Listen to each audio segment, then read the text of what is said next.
네, 오늘 하나님께서 우리에게 주신 말씀은 누가복음 24장 마지막 절이네요. 24장 44절에서 53절까지입니다. 찾으신 줄 알고 합독하겠습니다. 또 이르시되 내가 너희와 함께 있을 때에 너희에게 말한 바 곧 모세의 율법과 선지자의 글과 시편의 나를 가리켜 기록된 모든 것이 이루어져야 하리라 한 말이 이것이라 하시고, 이에 그들의 마음을 열어 성경을 깨닫게 하시고, 또 이르시되 이같이 그리스도가 고난을 받고 제3일에 죽은 자 가운데서 살아날 것과 또 그의 이름으로 죄사함을 받게 하는 회개가 예루살렘에서 시작하여 모든 족속에게 전파될 것이 기록되었으니 너희는 이 모든 일의 증인이라. 볼지어다 내가 아버지께서 약속하신 것을 너희에게 보내리니 너희는 위로부터 능력으로 입혀질 때까지 이 성에 머물라 하시니라. 예수께서 그들을 데리고 베다니 앞까지 나가사 손을 들어 그들에게 축복하시더니 축복하실 때에 그들을 떠나 하늘로 올려지시니 그들이 그에게 경배하고 큰 기쁨으로 예루살렘으로 돌아가 늘 성전에서 하나님을 찬송하니라. 아멘. 네, 오늘은 우리를 부활의 증인으로 세우소서라는 제목으로 말씀을 나누기를 원합니다. 여러분, 요즘 베트남이 축구를 매우 잘합니다. 다 아시죠? 네. 엊그제 월드컵 예선 마지막 경기에서 홈팀 일본하고 비겼습니다. 옛날에 6대0, 8대0 이렇게 졌거든요. 이게 참 천지개벽할 일이죠. 예. 베트남이 아주 난리가 났습니다.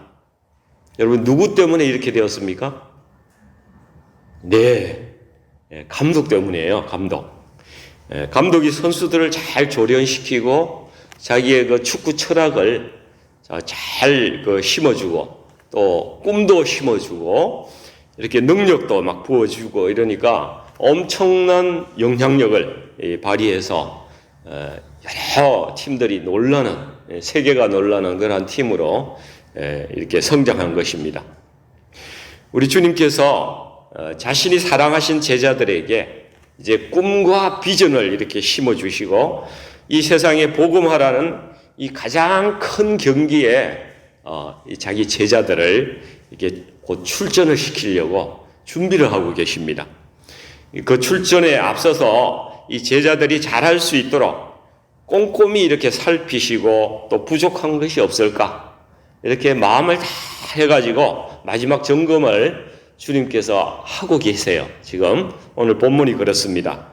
이 제자들은 예수님의 부활이라는 이 인류 역사상에 가장 엄청나고 위대한 사건을 보고 경험한 그러한 사람들이지 않습니까? 그리고 이제 세계 복음화에 어떻게 보면은 월드컵 같은 세계 월드 투어에 이제 곧 출전하기 위해서 첫 번째로 선발된 선수들인 것이죠. 그런데 세계를 향한 이 도전은 단기간에 끝나는 경기가 아니고 이 리그가 오랜 시간에 걸리는 그러한 리그입니다. 2000년이 걸릴지 3000년이 걸릴지 모르는 그러한 장기간의 리그에 이제 출전을 하는 것이죠. 근데 선수로 뛰는 사람이 다 유한한 존재들이에요. 다 끝이 있는 존재들입니다. 근데 이 긴 시간 동안 선수들이 계속 바뀌어도 주님께서 세우신 그 목표를 일관되게 이렇게 달성을 하려면은 이 월드 투어를 총지휘할 중요한 사령탑이 필요한 거예요. 그래서 사령탑으로 영입하시는 분이 바로 성령님이세요. 성령님이십니다. 이 성령님의 지휘 아래서 이 팀이 대회를 위해서 후대에도 잊지 않고 꼭 전수해야 되는 이 핵심 철학이 세 가지가 있는데요. 여기 성경에 나와 있어요. 46절에 보시면은 그리스도가 고난을 받은 것, 그 사실과 제3일에 죽은 자 가운데서 부활하신 것, 그리고 47절에 보시면 그의 이름으로 죄사함을 받게 하는 회개가 이 예루살렘에서 시작해서 온 세상에 전파되는 것, 바로 이 세 가지입니다. 이것을 모든 오는 이 세대에 세상 끝까지 전수하는 것입니다. 그래서 이것을 이 3종 세트를 우리는 복음이라고 불러요. 복된 소리, 복된 소식, 복음이라고 부르는 것입니다. 이 주님께서 제자들을 이 세계 복음하라는 이 프로젝트에 선수로 출전시키기 위해서 마지막으로 더 이들을 강하게 이렇게 만드시려고 하시는데, 무엇으로 강하게 만드시는지 한번 살펴보겠습니다. 첫째로는 어제 그 본문 말씀에 우리가 보면은 이 부활이 틀림없는 사실이다, 이것을 제자들에게 확신시켜 주시는 그러한 그 말씀을 계속 경험시켜 주세요. 이 확신을 위해서 주님께서 여러 사람들에게, 한두 사람에게만 나타나는 것이 아니라 여러 사람에게 나타나서 확신을 심어 주시죠. 성경에 의하면 막달라 마리아에게 나타나시고, 엠마오 가는 제자들에게도 나타나시고, 시몬 베드로에게도 나타나시고, 또 갈릴리에서는 일시에 500명에게 나타나셨다고 그렇게 말씀을 하고 있습니다. 예수님께서 그냥 이 영으로 오신 게 아니에요. 그죠? 영으로 오신 것이 아니라 육신으로 부활하셨다, 이것을 분명히 보여주십니다. 못자국 난 이 손과 발을 네가 만져봐라. 그리고 내가 이 팔을 만져봐서 뼈가 있는지 살이 있는지 다 직접 만져봐라. 틀림없이 육신으로 부활하셨다, 이런 것을 확인해 주셨습니다. 그리고 일반 사람들처럼 내 음식도 이렇게 먹는다, 너희와 똑같이 소화시키고 장기도 다 가진 이러한 부활체다, 이렇게 알려주시고 몸의 부활이 확실하다. 그래서 여러분, 이 의미는 주님께서 우리에게 체험적 신앙을 너희가 가져라, 그렇게 필요하다, 이렇게 말씀하시는 것과 같습니다. 우리는 주님을 꼭 체험해야 돼요. 꼭 우리 삶 가운데서 주님이 우리 삶에 역사하시는 그 주님을 꼭 만나야 합니다. 그래야 우리가 힘이 있습니다. 그런 것이 필요하다는 것이 어제 본문의 내용입니다. 이제 오늘 본문에 보면요, 두 번째로 주님께서 우리에게 말씀을 더 깨닫게 해주십니다. 다시 말하면 모든 성경이 예수 그리스도와 그분이 하신 일에 대해서 증거하는 것이다, 이것을 깨닫게 해주시고 확신을 심어주세요. 44절 말씀을 보시면은 예수님의 모든 사역은 보십시오, 곧 모세의 율법과 선지자의 글과 시편의 날을 가리켜 기록된 모든 것이 이루어져야 하리라 한 말이 이것이라, 이렇게 말씀하고 있죠. 그리스도께서 받으신 고난과 제3일에 다시 부활하셔야 되는 것, 그리고 예수의 이름으로 죄사함을 받고 그 회개가 열방에 전파되는 것, 이 세 가지가 다 구약 성경에 다 예언되어 있는 것이다, 이렇게 말씀을 하고 있는 것입니다. 그래서 45절에 보시니까 그들의 마음을 열어서 성경을 깨닫게 하셨다고 말씀하고 있죠.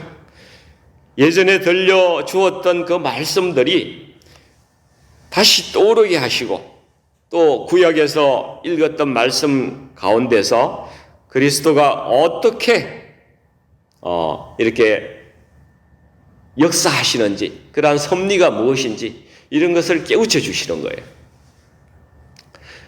여러분, 제가 대학 3학년 때 저는 처음 복음을 접했거든요. 복음을 듣고 근데 처음에는 사실 복음에 듣고도 잘 몰랐어요. 깊이 다가오지를 않더라고요. 근데 어느 날 제가 혼자서 그 성경을 읽고 이렇게 있었는데, 갑자기 그 성소에서 드리는 제사, 그것이 예수님께서 그 십자가에서 우리를 위해서 죽으신 그거를 예표하는 거구나. 이런 게 막 깨달아진 거예요, 제가. 그래서 제가 참 초신자면서 그것이 깨달아져가지고 너무 흥분을 했어요. 너무 막 기쁘고 세상의 진리를 제가 다 한 것 같은 거예요. 그래서 그때까지 아무도 그런 이야기를 제가 들어본 적이 없었기 때문에 이 놀라운 비밀을 이 세상에서 나 혼자 깨달은 거 같은 거예요. 그래서 내가 빨리 전해야 되겠다. 다른 사람에게 좀 이거 알려줘야 되겠다. 그래서 나갔는데 다 알고 있더라고요. 그래서 제가 참 어떻게 이렇게 사람들이 다 알지? 나만 아는 줄 알았는데 이렇게 이제 한 경험이 있습니다. 그렇지만 그때 주님께서 제 마음을 열어가지고 그 말씀을 깨닫게 해주신 거예요. 그래서 제가 그 깨달음 때문에 제가 신앙이 이렇게 성장하는데 큰 도움이 됐어요. 그때부터 말씀이 좀 들어오기 시작하는 거예요. 이제 그런 경험을 한 적이 있습니다. 이 주님의 제자들도 지난 3년간의 훈련에다가 부활하신 그 예수님을 만난 이 부활신앙의 경험, 여기에다가 말씀으로 그것이 증명이 되는 그런 확신을 주님께서 심어주신 거예요. 그래서 이들의 믿음이 더욱 공고해졌습니다. 그래서 우리가요, 우리가 삶에서 주님을 체험하는 이 체험신앙과 또 그것을 증명할 수 있는 말씀으로의 그 뒷받침, 이 두 가지가 양수겸장이 되어야지 우리의 믿음이 든든하게 서는 것입니다. 축구 선수로 보면은 라이트 윙도 볼 수가 있고 레프트 윙도 볼 수 있는 그런 전천후 그러한 능력의 선수가 되는 거죠. 그래서 제자들이 어느 정도 이제 믿음의 틀이 서고 열방의 어떤 정인으로 복음의 정인으로 나설 기초가 이제 제자들에게 형성이 된 것입니다. 그런데 주님께서 너희들은 아직 경기에 출전하기에는 이르다. 좀 더 기다려라. 이렇게 말씀하세요. 49절 보실까요? 볼지어다. 내가 내 아버지께서 약속하신 것을 너희에게 보내리니 너희는 위로부터 능력으로 입혀질 때까지 이 성에 머물라 하시니라. 여러분, 마지막 세 번째 단계는 이 세계 복음화의 투어의 총감독이 되시는 이 성령님께서 이 부임을 하셔야 비로소 선수들이 그 경기 출전이 가능하다는 것입니다. 아무리 선수들이 기량이 뛰어나더라도 감독 없이 경기에 출전하면은 바로 오합지졸이 되어버립니다. 이 세계 복음화를 총지휘하시는 성령께서 오셔야 선수들이 그 지휘 아래서 일사불란하게 마음껏 복음을 전할 수 있는 그러한 터전이 되는 것입니다. 여러분, 성령 충만은 예수의 정인이 되기 위해서 반드시 통과해야 되고 필요한 것입니다. 사도행전 1장 4절에서 8절까지 말씀을 보면은 두 가지 측면에서 성령의 부으심을 말씀하고 있어요. 사도행전 1장 5절에 보면은 이런 말씀이 있습니다. 요한은 물로 침례를 베풀었으나 너희는 몇 날이 되어 성령으로 침례를 받으리라. 이때 주님께서 말씀하시는 이 성령 침례는요, 일생에 단 한 번 일어나는 그 중생과 거듭남의 체험입니다. 그리고 그 사람에게 성령께서 그 후에는 일평생 내주하시고 또 동행하십니다. 그리고 사도행전 2장 4절에 보면은 그들이 다 성령의 충만함을 받고 성령이 말하게 하심을 따라서 다른 언어들로 말하기를 시작하시니라. 이때의 성령의 충만함은 우리가 사역에 필요한 모든 그러한 능력을 때때로 또 수시로 하나님께서 부어주시는 그러한 성령의 충만함이 또 있습니다. 이 성령의 기름 부으심이죠. 영어로는 anointing 이렇게 말하고 있는 것입니다. 이 성령님께서 이 두 가지 멀티플레이어 사역을 같이 하시는데요. 말씀드렸지만은 한 가지는 구원을 위해서 성령으로 침례를 주시는 것입니다. 네. 그리고 구원받는 사람이 성령에 푹 잠기는 것입니다. 침례를 받는 거예요. 성령에 푹 잠기는 것입니다. 그리고 내주하시며 인도하심으로 그 사람을 변화하고 또 거룩하게 예수님을 닮아가게 하는 그러한 성령의 역사입니다. 이 사역을 통해서 성령의 열매가 우리 인격과 성품에 다 맺히게 되는 거죠. 그리고 또 성령님은 주님의 정인으로 준비된 사람에게 사역을 위해서 이렇게 때때로 성령으로 충만하게 하신다는 거예요. 이 성령 충만은 우리가 믿음으로 갈망할 때에 주님 오시옵소서 이렇게 갈망할 때에 부어주시고 또 하나님께서 쓰시기 위해서 사도 바울처럼 주권적으로 이렇게 부으시는 때도 있습니다. 이것은 교회를 섬기고 또 교회의 유익을 위해서 우리에게 주시는 그러한 성령님의 기름 부으심인데 거기에는 또 은사와 능력이 같이 나타나죠. 여러분, 이 성령 충만함이 있어야 우리가 부활의 정인으로 우리의 그 사명을 효과적으로 감당을 할 수가 있습니다. 이 성령 충만이 없으면은 이 선수들이요, 자기 생각과 자기 마음대로 이렇게 뛰어다니기 때문에 효과적으로 이 전도 사역이나 복음 사역을 할 수가 없다는 것이죠.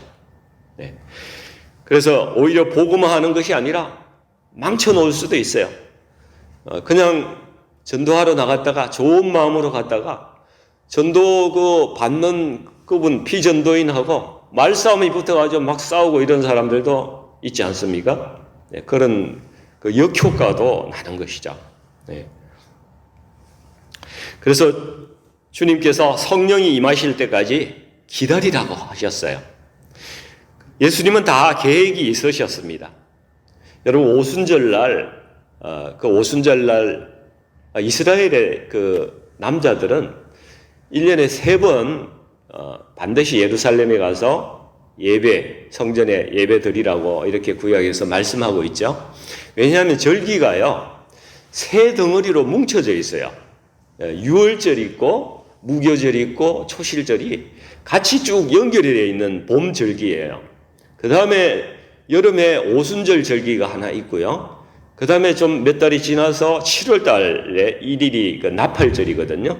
나팔절하고 7월 10일 날 속죄일이 있고 또 그 쭉 이어서 장막절이 있는 거예요. 이게 가을 절기가 있어요.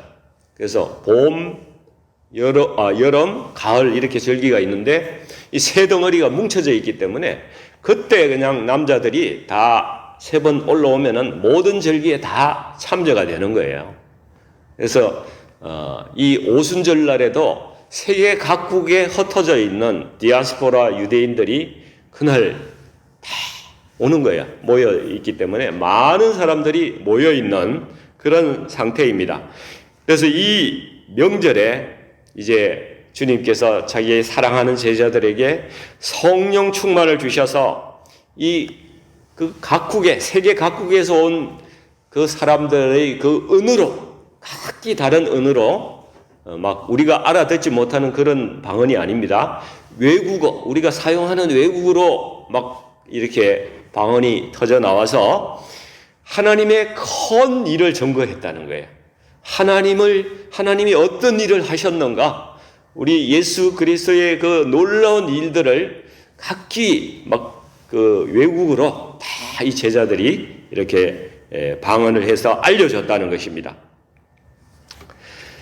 그래서 주님께서 제자들에게 그때까지 기다려라, 준비하라 이렇게 말씀을 하시는 것입니다. 우리 교회의 새벽 기도 재단도 이렇게 성령님을 사모하며 기도하는 그러한 시간 되기를 원합니다. 우리 교회의 기도처가 마가의 다락방이 되기를 원합니다. 오순절의 성령 강림과 같은 성령의 그 충만하심이 우리 새벽 재단에 임하기를 소원합니다.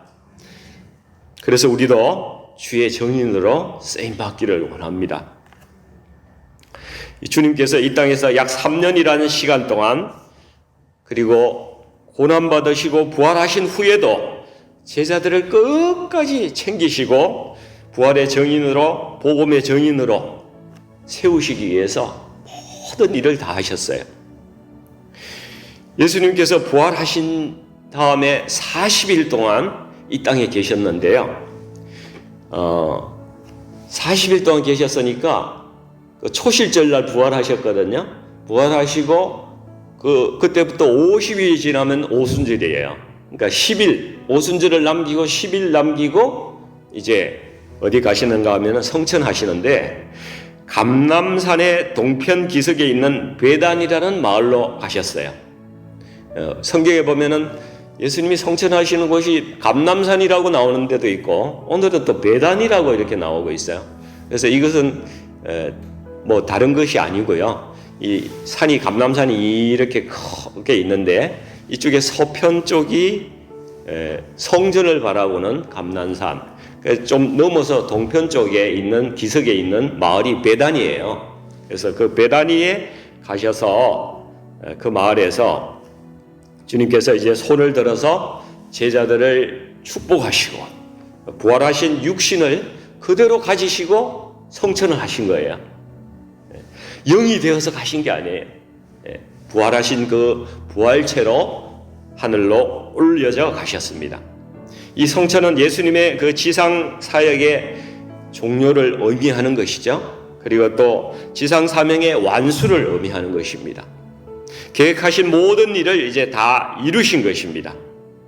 그리고 성천은 예수님께서 이제 하늘에서 가지셨던 그 모든 원래의 영광을 다시 찾으셨다는 말씀이 되는 것이죠. 그리고 지극히 높임을 받고 모든 이름 위에 뛰어난 그 이름을 이제 받으신 것입니다. 그리고 우리를 위해서 거처를 마련하러 가신다고 말씀하셨어요. 그리고 우리의 이제 대제사장으로 그리고 새 언약의 중보자로서 하나님 우편에 계시면서 우리를 위해서 지금도 기도하시고 여러분이 기도하실 때에 주님께서 그것을 다 중보하셔서 우리 하나님께 그것이 연락되도록 하시는 것이 예수님의 중보의 사역이십니다. 그리고 거처가 마련되면 다시 오시겠다고 약속하셨어요. 여러분 오늘 본문을 통해서 저와 여러분이 예수님의 정인이 되려면은 준비해야 될 것이 3가지가 있다고 말씀하셨어요. 첫 번째는 우리가 주님을 인격적으로 체험적으로 만나는 그러한 신앙입니다. 이것을 준비해야 돼요. 우리 삶 가운데 반드시 주님 역사하시는 그 주님을 우리가 만나야 합니다. 그것을 위해서 기도하십시오. 그리고 또 말씀의 신앙입니다. 예수 그리스도에 대한 이 정언이 되는 이 성경 말씀을 우리가 손에서 놓지 않고 매일 읽고 또 읽고 주님의 그 말씀을 기억해야 하는 것입니다.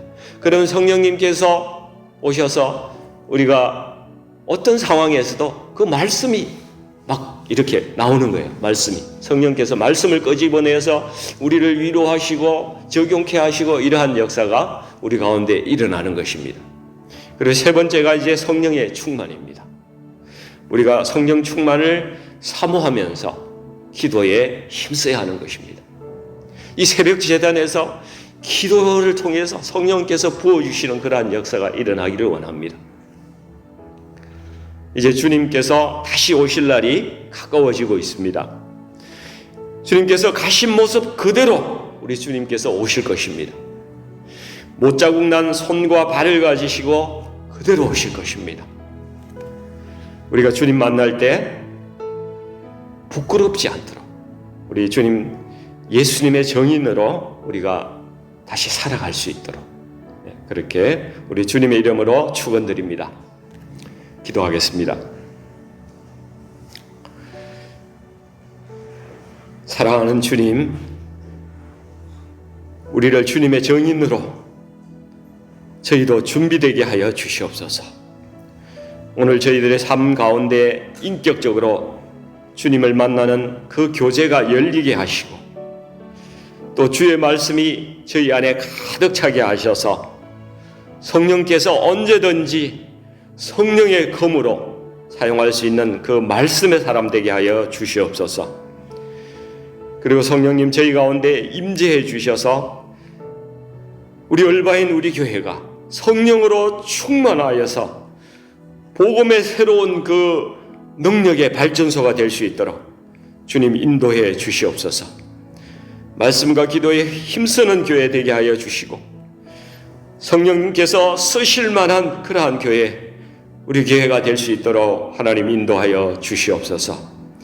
예수님 이름으로 간절히 기도드리옵나이다. 아멘.